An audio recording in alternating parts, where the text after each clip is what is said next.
Pozdravljeni v drugem sklopu današnje predstavitve v okviru dneva vključujoče informacijske družbe, katerega namen je prikazati primere e-storitev, ki so jih razvile nevladne organizacije za namene in krepitev delovanja drugih nevladnih organizacij. Namen tega sklopa je izpostaviti storitvene kapacitete nevladnih organizacij na področju informacijske družbe, ki je pa tudi povezan z njihovimi inovativnimi potenciali. Se pravi, imeli bomo 4 zelo zanimive predstavitve, ki kažejo na nek segment delovanja nevladnih organizacij, ki se v zadnjem dobu zelo poudarja. To je ta učinek oziroma tudi prispevek nevladnih organizacij k bolj razviti družbi. Imeli bomo 4 primere. Z nami pa so gospod Matjaž Medvešek iz Mladinsko-informativnega svetovalnega središča Slovenije, ki bo predstavil donacijsko shemo računalniške programske opreme za nevladne organizacije. Potem gospod Mladen Blatnik iz stičišča nevladnih organizacij Savinjske regije, ki bo predstavil spletno platformo za financiranje manjših projektov nevladnih organizacij. Tretja predstavitev bo s strani gospe Tjaše Bajc iz stičišča nevladnih organizacij v Srednje Slovenije, predstavila pa nam bo e-računovodski program za nevladne organizacije. In pa zadnja predstavitev strani gospoda Jureta Trbiča iz Zavoda UP, Zavoda za pravno svetovanje, predstavil bo pa storitev Uplikacija. Tako da jaz vabim kar prvega govorca, gospoda Matjaša Medveška, nam predstavi donacijsko shemo. Izvoli. Hvala lepa. Najprej hvala lepa za vabilo in pa seveda tudi za besedo. Kot je že povedal Simon, ime je Matjaž Medvešek, prihajam iz organizacije Zavod MIS, Mladinsko informativno svetovalno središče Slovenije. Mi pravzaprav smo že ena kar starejših organizacij na področju, se pravi nevladnih organizacij. Se naše, bom rekel, delovanje sega v začetek 90-ih let, ko se je pravzaprav nevladna scena šele razvijala. Začeli smo delovati kot preventivni program za otroke, mladostnike in starše. Kasneje smo nadgradili ta, skupnostni moment z samim mladinskim delom kot takšnim in takrat smo se tudi prvič sredi 90-ih let srečali z informiranjem in svetovanjem. Seveda v neki obliki, ko smo še zbirali zloženke in brošure in smo jih nekako sistematično urejali in s tem na ta način informirali našo ciljno skupino. Če lahko samo za medklic povem, kot danes, ko smo pravzaprav govorimo o informacijski družbi in pa v suportu, ki jo informacijska družba nudi vsem, ne samo mladim pa nevladnim organizacijam, ko smo 95. leta prijavili na razpis informiranje in svetovanje za mlade, smo napisali, da bomo uporabljali tudi internet, in so vsi rekli, vi ste pa strašno napredni.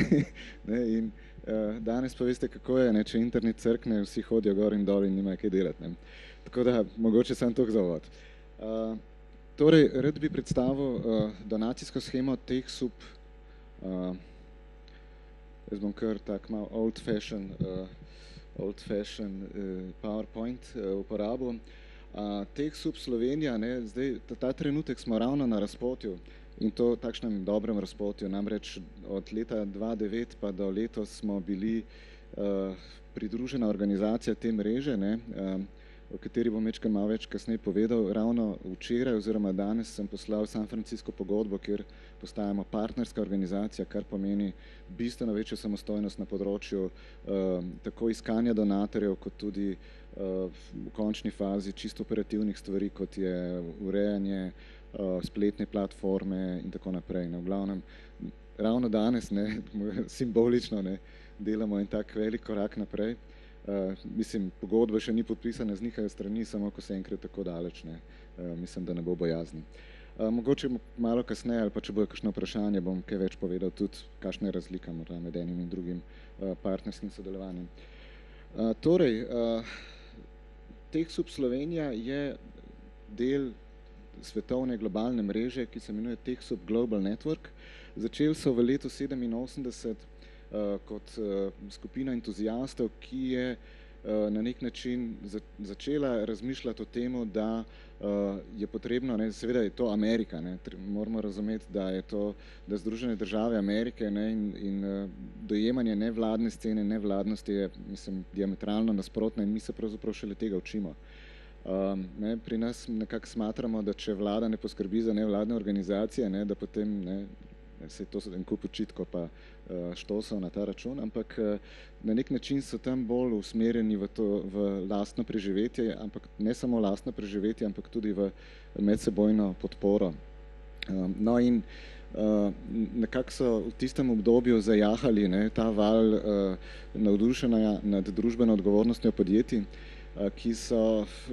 ki na nek način, ne, zdaj ravno zaradi razvoja nevladnosti, ampak tudi seveda drugih, bom rekel, družbenih momentov, ne, ali pa tudi drugačne zgodovinske podlage, ne, se tam nekako na drugačen način vse skupaj razvijali. No in ta skupina entuzijastov je razvila, se organizirala v, bom rekel, neko shemo, ki se je takrat imenovala CompuMentor. In CompuMentor je pravzaprav bila podlaga za kasnejši TechSoup Global Network, ne, in to je izredno hitro rastoča mreža, ki se je iz tega CompuMentorja, se pravi samo iz neke rekel, pobude, ki je nastala na ameriških tleh in za ameriške organizacije, leta 2007 začela razvijati kot mreža. Mi smo pristopili leta 2009, ne, danes je v letošnjem letu, ne, se pravi, ko smo pristopili leta 2009, mislim, da je bilo 30 organizacij, to je bilo neko zgornje število, 30 držav, pardon, vključeno v to mrežo. Danes, ne, se vključuje toliko organizacij, da mislim, da samo 4 države, ne, bojo ostale zunaj tega, ne, lahko si predstavljate Severna Koreja, Kuba, Libija, pa mislim, da Iran. Tako da, ne, v glavnem, res bo TechSoup Global pokril bo cel svet z, bom rekel, partnerskim sodelovanjem na področju doniranja programske in pa ne samo programske opreme, ampak tem malo kasneje. Da pa ni to zdaj samo donacija, ne, da pa ni to zdaj samo mreža donacij, je tudi mreža podpore, izobraževanja za nevladne organizacije in pa ne samo za nevladne organizacije, ne, na nek način smo si ali pa so si tudi izborili knjižnice, ne, tako da danes smo ravno kar v knjižnici, gostujemo tudi, tako da za večino, bom rekel, teh donacij izdelkov so tudi knjižnice upravičene do, ne glede na to, da so to javni zavodi, ampak na nek način, če je knjižnica neprofitna v tem smislu in če lahko, če uporablja programsko opremo za delo z uporabniki, ne za lastno administracijo, potem so pač tudi upravičeni do tovrstnih donacij, vsaj kar se tiče programske opreme. Podpora je namenjena tudi na področju izobraževanja. Tukaj se razvijajo in webinarji za nevladne organizacije in za različna področja, bom rekel, ki pač zanimajo nevladne organizacije. Je pa res, da je v glavnem vse povezano s tehnologijami, ne, se pravi z uporabo tehnologij, z povečevanjem, ne, tako bom rekel, potenciala nevladnih organizacij oziroma, ne, kot oni rečejo, ne, da tudi v bistvu lahko enostavno izkoristijo svoj potencial oziroma izkoristijo to njihovo osnovno poslanstvo. Ups, ne vem, kam sem šel, nekam sem se opravičujem, ker bi rad vam samo povedal, rad bi vam pokazal pravzaprav, kdo se donira, kaj se je zgodilo. Ok. Ne, tako kot sem rekel, ne, to ni samo donacijska mreža, ampak je tudi na nek način skupnost. V Evropi je praktično že večina držav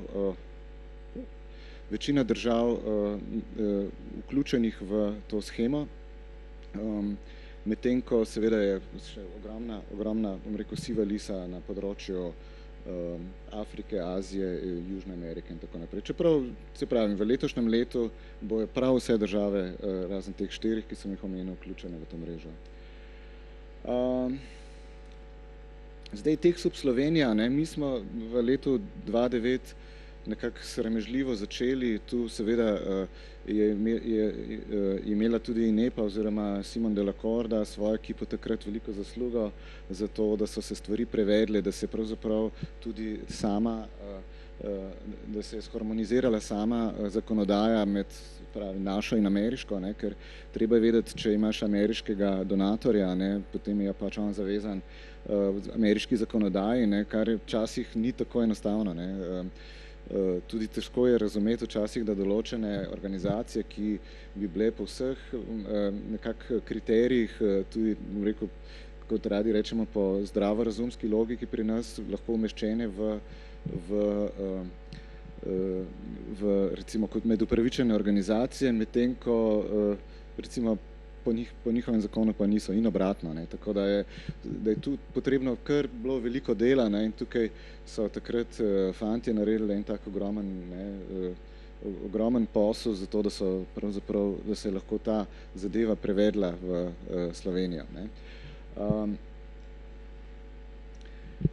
Ne, in zdaj, kako lahko nevladne organizacije pridejo do samih donacij. Ne. Gre za to, da se je potrebno pač izvesti spletno registracijo in znotraj te spletne registracije se enostavno vpišejo podatki, ki so potrebni za to, da je prepoznavna ta organizacija in da pač tudi seveda na nek način se lahko preveri njihova legalnost, ne, v končni fazi. Je res, da pri nas, ne glede na to, da vedno zavijamo z očmi, ne, recimo zelo zanimivo je, da je pri nas dosti preprosto ta preverjanje upravičenosti iz enega preprostega razloga. Ne. Imamo IPES. Ne. In IPES je, kakorkoli je treba vsako leto še garati še za njih, pa pošiljati takšne drugačne poročila in bilance in to, ampak kar se tiče našega dela, je to zelo enostavno. Ne. In ne bom nikoli pozabil, ne, ker v drugih državah pošilja, skenira gore dokumentov, ne, Poljaki, ne, ki so pač naša regionalna pisarna, so rekli, don't worry, you're lucky, you got IPES. Ne. In tako da, kar se tega tiče, ne, moram reči, da smo imamo res srečo. Se pravi, in po opravljeni spletni registraciji, pač, ko se ugotavlja, ne, ta sama upravičenost organizacij, ne, dobijo pač pismo, kjer se sporoča, da so upravičene do donacije in potem lahko naredijo spletno naročilo. Strošek, ki ga imajo organizacije s tem zadevam, namreč na nek način se mreža mora vzdrževati, ne, mislim, da je 5 do 7% tržne cene produktov, ki so na trgu, ne, če govorimo o produktih. No in tako, da si predstavljate, da je, ne vem, operacijski sistem Windows pride, mislim, da 7 €, ne, tako za primerjavo. Office, pa sej niso samo Microsoft donator, ampak bomo mogoče kaj več o tem kasneje. Potem pa seveda, ne, sploh zdaj, ko smo na nek način, ko prihajamo v resno partnerstvo, ne samo na mednarodnem področju, mislim, da prihajamo v resno partnerstvo tudi doma, ne, bomo pač enostavno lažje razvijali določene diskusijske stvari, lažje razvijali skupnost, ne, naprimer nekaj podobnega, kot je tole. Jaz bi si želel z nevladnimi organizacijami, predvsem pa stičišči ali pa organizacijami, ki se ukvarjajo z informacijsko družbo, ne, stopiti skupaj, organizirati NGO dneve, ne, se pravi dneve nevladnih organizacij, kjer bi lahko predstavljali nove donacije, nove perspektive, ne, in vse, kar se pač dogaja na našem področju. Zdaj, ne, ne gre tu samo zdaj za, ne gre samo za to, da se ponujajo po ugodni ceni neke sami produkti oziroma tudi storitve, ne. Gre tudi za to, da se razvija model socialnega podjetništva. Tu smo že naredili prve korake na področju obnovljene računalniške opreme, pa tudi spodbujamo določene firme, da bi donirale recimo računalniško opremo za določene humanitarne nevladne organizacije in tako naprej. Zdaj neki stiki so že, Stiki so tudi z 3 socialnimi podjetji, ki bi bile pripravljene recimo obnavljati računalnike, čistiti podatke in vse te zadeve, da bi pač te računalnike pravzaprav prišli po eni zelo, zelo dostopni ceni do nevladnih organizacij. Ne? Ker o sami strojni opremi, po sami strojni opremi je blazno veliko popraševanja. Zdaj, izkušnje v tujini, ki so, kar se tiče strojne opreme, je, da firme, ki prihajajo na trg, recimo v Franciji, Huawei doniral, mislim, da 1000 tablic. Tako da, ko je prišel na trg, seveda sistem tudi odpira trg, ustvarja ime, pač, tako pač je v današnjem svetu. Zdaj, da ne bom predolg, mislim, da sem že kar, še 5 minut, ja. Zdaj, kako je z upravičenostjo organizacije? Sta nekako dva pogoja. Zdaj, eno je, da je upravičena organizacija, da je organizacija upravičena, če je nevladna organizacija in ali knjižnica. In znotraj tega se pač seveda preverja, se pravi, tu so zasebni zavodi, društva, mislim, da tudi fundacije, čeprav te fundacije pri nas imajo še tako, bom rekel, nekako so še v povojih, ampak seveda to so recimo te glavne entitete, ki se lahko prijavijo. Dostikrat se kakšen javni zavod ali pa celo ministrstvo se je prijavilo na to donacijsko shemo, ki so hoteli obnoviti. To bi bilo sicer fino, ampak ta druga zadeva pa programska ustreznost glede na vsebino delovanja. Tu pa je po ameriški zakonodaji so pač mogoče kakšne stvari malo nenavadne. Mi se trudimo, zaradi tega tudi prosimo organizacije, nam pošljajo statut, da vkolikor odkljukajo nekaj, kar ni, potem poiščemo morda neko skupno možnost, ali je zadeva še legitimna, transparentna tudi in po drugi strani seveda lahko tudi potem upravičena za donacije. Eden od donatorjev in, bom rekel, novejših donatorjev je Adobe, trenutno z 2 izdelkoma, štartali so s 5, ampak na nek način, ne vem, to ni odločitev, da recimo ne bi donirali Sloveniji, ampak to se odloča za celo regijo. Ampak kljub vsemu so po zelo ugodnih pogojih, recimo se da dobiti Photoshop Elements in Acrobat Pro. Lahko imajo enoletni ciklus naročanja, kar pomeni, da pač na vsako leto obstaja karenca, na vsako leto lahko določeno količino programov naročiš v njihovem fiskalnem letu od 1. julija do 30. junija in potem, ko poteče, recimo lahko spet naročiš do 5 recimo različnih izdelkov. Včasih je tako, da eni počakajo do 25. junija in potem čez en teden spet naročijo, ker je ravno novo fiskalno leto. Upravičene so seveda nevladne organizacije in pa tako knjižnice tudi, ki pač imajo odprto, se pravi, so odprte za javnost.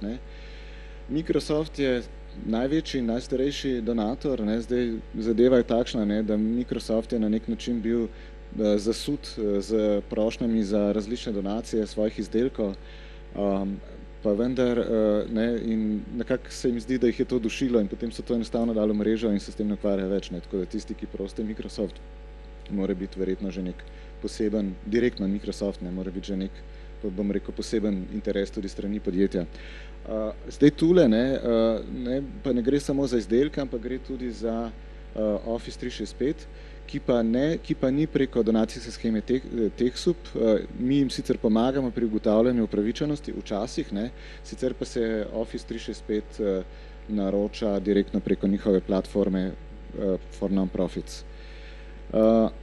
Tu je 2-letni ciklus naročanja 10 različnih tipov produktov, se pravi izdelkov, kar pomeni 10 naslovov, recimo strežniški program je en naslov, operacijski sistem je drug in tako naprej, in pa do 50 licenc na posamezne, se pravi do 50 licenc posameznega izdelka, lahko je 50 Officeov, 50 Windowsov in tako naprej.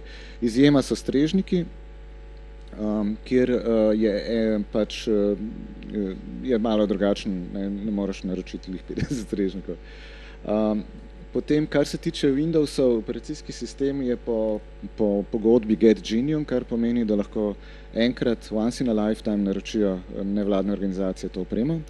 In kar pa zadeva, tako sem pa že rekel, Office 365 so pa neposredno preko njihove platforme. Jaz, da ne bom predolg, bi vas potem prosil, da bom na voljo, bom tudi pustil tule svoje kontakte, kogar bi to zanimali, pa bi morda kasneje se lahko tudi kaj pomenilo o detaljih. Tretji donator je Symantec z dvema tipoma produktov, to je Desktop in Enterprise, bolj namenjeni varovanju ali pa zavarovanju poslovanja, varnosti, arhiviranju in tako naprej. Oni so tudi na nek način, imajo enoletni ciklus, tako kot Adobe, samo da lahko naročite 100 licenc na desktopu. Zdaj, v Sloveniji je registriranih trenutno 500 organizacij, približno 120 donacij letno, se pač je približno toliko naročil, Zdaj tale podatek je zaenkrat še aktualen, ne bo pa več, da ne bomo več del regije, ampak bomo bolj samostojni. Prihodnost je seveda, tako kot sem rekel, že tudi v drugih donacijah, storitvah, potem v donacijah strojne opreme. Registrira se lahko preko www.techsub.si. Jaz bom potem pustil kontakt za potem kakšno vprašanje in podporo. In pa seveda za informacije se pa lahko obrnete na tele, bom rekel, podatke oziroma naše naslove. Hvala lepa.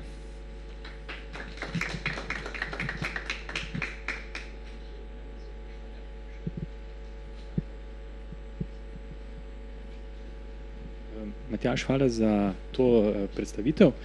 Jaz pa dajem, da kar odpremo vprašanja, bi pa, če dovoliš, mogoče še svoje strani, ko si me že omenil prej na začetku, v zvezi s to zgodovino TechSoupa, da še jaz povem, da sem tudi vesel za to, da ste izboljšali ta partnerski status zdaj te dni, tudi zato, ker je zdaj v nedeljo 17. maja je Svetovni dan informacijske družbe in telekomunikacije, mislim, tako simbolno, se mi zdi lep dogodek. Bi pa mogoče svoje perspektive mečkan opisal, kako je ta TechSoup prišel v Slovenijo. Nas je leta 2008 na Inštitut za elektronsko participacijo kontaktiralo Manotera, v bistvu je prišlo iz San Francisca kontakt na Manotero, da bi vzpostavili to schemo v Sloveniji. Manotera je kontaktirala nas, ker pač informacijska družba ni bilo takrat njihovo področje. Jaz sem tudi bil mečetko mečkan, nisem vedel, kako se odzvati, ker smo se mi ukvarjali s področjem e-participacije, pa smo pa rekli, dobro, vse, če hočemo imeti e-participacije, moramo imeti pa e-vključenost. Kaj nam pomaga uporaba teh orodij, če pa dejansko nimamo.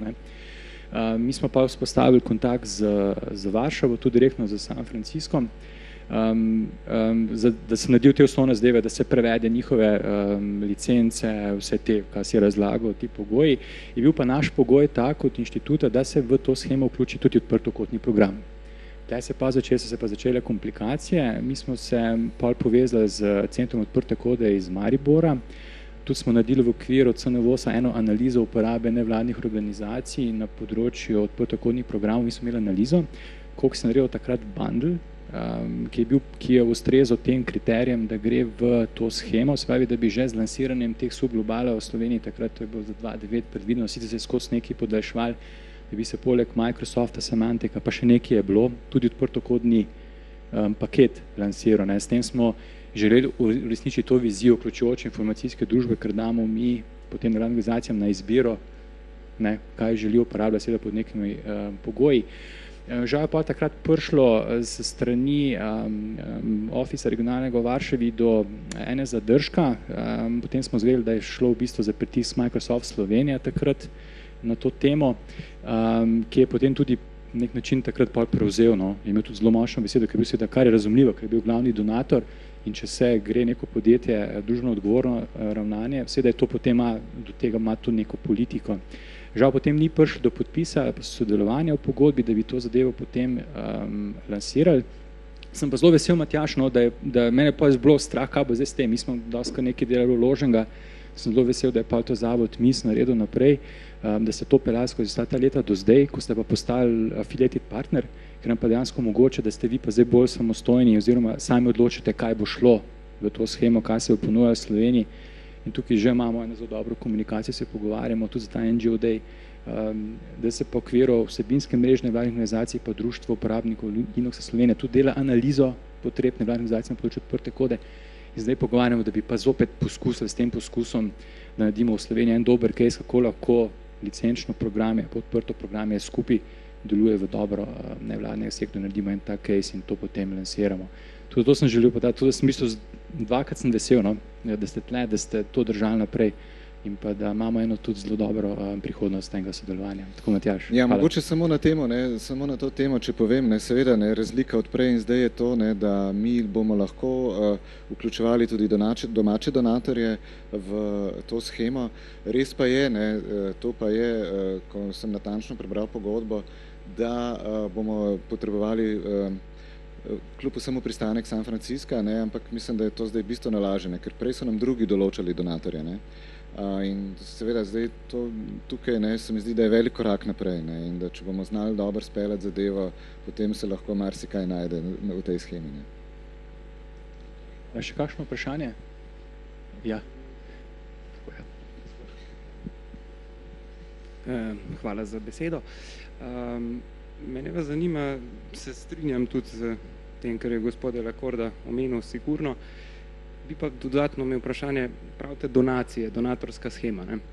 In kako, recimo, vzajmo konkretno, se naš zavod prijavil to shemo, naroči Windowse za 7 evrov, če se prav spomnim. Mislim 7-8, da ne vem na pamet. Pa rečva 10 ali pa 1, ni važno. Ok, predvidevam izstavite fakturo za to. Ne? Ja. Ok, to knjižimo pod prejete račune.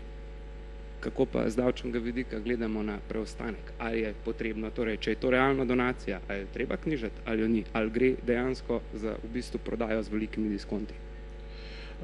Dejansko je donacija, vi dobite tudi pogodbo strani, recimo konkretno Microsofta, dobite pogodbo, sicer spletno, ki vam pač dokazuje, da ste pač vi prejeli to donacijo. To je samo administrativna taksa, kar plačate. Je pa res, da ni na to davka. Ne. Zdaj ena, bom rekel, prednost je ta, da smo mi nismo pač zavezanci za DDV, ne. Kar pomeni, da so te cene, ki so praktično brez davka. Ne. Govorimo o DDPO-ju. Prosim? Davko na dohodek pravnih oseb, ne na DDV. Aha. No, ampak tam je treba ločevati, ne, ja. bilanco. In čisto konkretno vprašanje, ali pa je to treba poknjižati nekam ali ne? Ja, mislim, da ja. Okay. Hvala. Kakšno vprašanje? Prek mogoče spletne klepetalnice?